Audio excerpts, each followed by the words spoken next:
बेयो जाबाय सानसेयारि बड'सा खौरांलाइनि दिनैनि थामहिनबा 9 जानुवारिनि बिसान।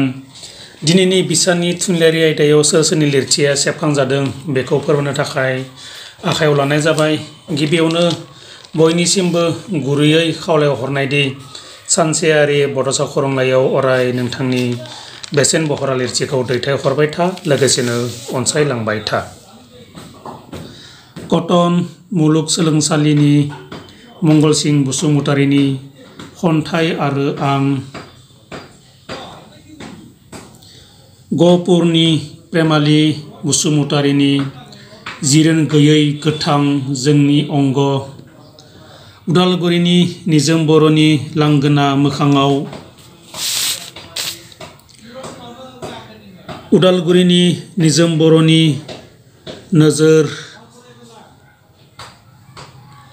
बाक्सानि रैदोम बर'नि थुलुंगानि फुंखा आगदारिनि,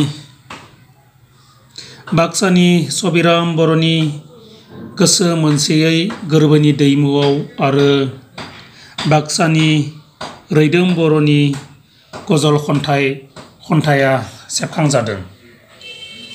फिन मिजिंथि बायदि सानसेयारि बड'सा खौरांलाइयाव नोंथांनि बेसेनगोनां लिरथिखौ अराय दैथायहरबाय थागोन, लोगोसेनो अनसायलांबाय थागोन।